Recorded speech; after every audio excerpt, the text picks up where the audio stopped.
Assalamualaikum warahmatullahi wabarakatuh. Perkenalkan, nama saya Muhammad Raffi Abdul Hakam dengan NIM 2219 10 11 1102. Jadi saya akan menerangkan tentang fuel cell.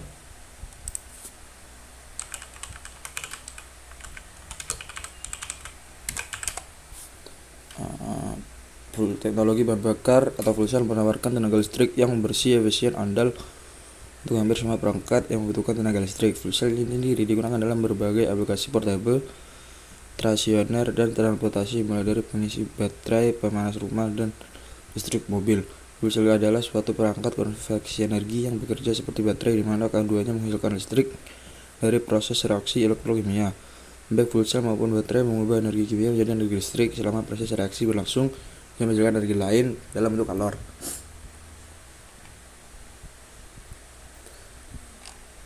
Next, konsep dasar fuel cell.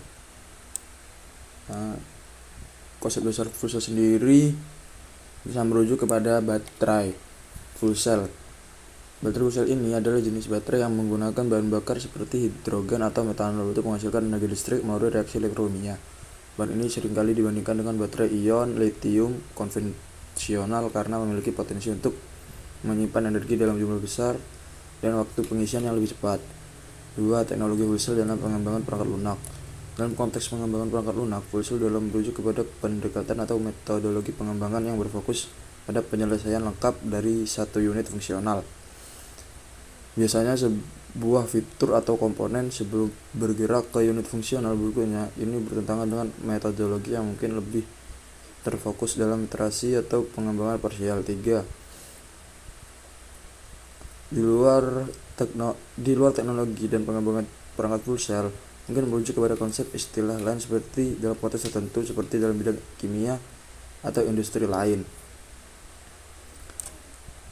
Struktur molekul atau biologis. Dalam ilmu kimia atau biologi, fuel cell mungkin merujuk kepada struktur atau komponen lengkap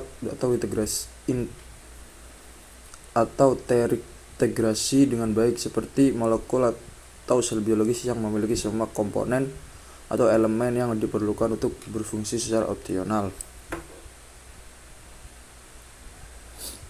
Berikut adalah struktur fuel cell. 1. Elektroda. Elektroda adalah baterai fuel cell yang memiliki dua elektroda utama, yaitu anoda dan katoda. Anoda merupakan elektroda tempat bahan bakar seperti hidrogen atau metanol masuk dan mengalami oksidasi, sedangkan katoda adalah tempat oksigen dari udara bereaksi dengan elektron yang dilepaskan anoda. 2. Elektrolit. Elektrolit pada baterai fuel cell adalah membran yang memisahkan antara anoda dan katoda. Elektrolit ini dapat berupa proton exchange membrane atau PME. Dalam fuel cell jenis proton exchange membrane fuel cell atau elektrolit fosforilasi padat. Dalam jenis fuel cell yang lain, bahan bakar yang digunakan untuk bervariasi tergantung pada jenis fuel cellnya. Contohnya dalam hidrogen fuel cell, bahan bakar utamanya adalah hidrogen gas atau H2, sedangkan dalam direct methanol fuel cell atau DMFC, bahan bakarnya adalah metanol cair. 4. Oksigen.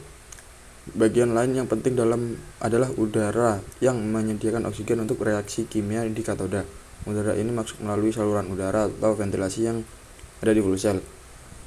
Bipolar plate adalah struktur yang memisahkan setiap sel fuel cell tetapi juga menyediakan jalur untuk aliran bahan bakar dan udara, serta menghubungkan elektrik antara sel-sel untuk membentuk rangkaian seri atau paralel. 6. Curan kontrolel. Curan kolektor. Kolektor adalah komponen yang mengumpulkan aliran listrik dari elektroda untuk dialirkan ke beban eksternal atau sistem penyimpanan energi. 7. Gasket atau sel. Komponen ini memastikan tidak ada kebocoran bahan bakar atau udara dan juga mempertahankan kondisi elektrolit yang tepat di dalam fuel cell. Klasifikasi fuel cell. Alkalin fuel cell atau bahan bakar. Acid fuel cell, bahan bakar fosfat. Molten karbonat fuel cell, bahan bakar karbon. Solid oxy fuel cell, bahan bakar oksida padat. irat metanol fuel cell atau bahan bakar metanol. 6. Proton examembran fuel cell, sel bahan bakar membran pertukaran proton. Berikut adalah klasifikasi fuel cell. AFC itu jenis AFC penggunaannya sebagai transportasi sistem pembangkit energi sektor militer. Kemudian jenis PEMFC sendiri sebagai transportasi atau sistem pembangkit energi sektor militer. DMFC sendiri sebagai transportasi dan sistem pembangkit energi militer. PAFC sendiri sebagai stasiun pembangkit panas. CFC sendiri sebagai stasiun pembangkit energi panas dan listrik dan transportasi seperti kapal dan kereta. SUFC sendiri sebagai stasiun pembangkit listrik panas dan listrik dan juga sebagai transportasi kereta dan kapal. Berikut adalah produksi hidrogen. Prinsip fuel cell.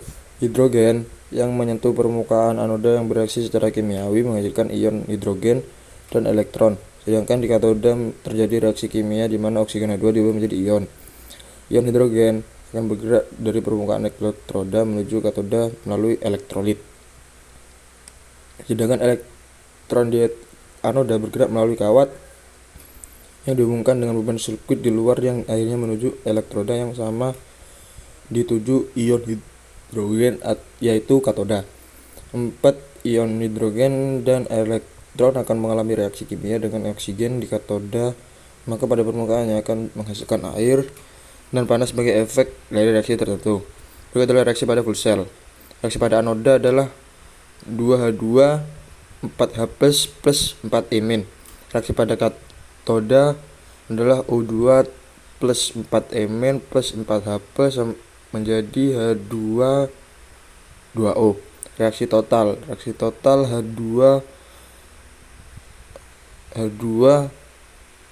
2H2 plus O2 menjadi 2H2 plus listrik plus panas. Kesimpulannya adalah fuel cell merupakan perangkat elektrokimia yang mengubah energi kimia menjadi dari hidrogen langsung menjadi listrik melalui serangkaian redoks.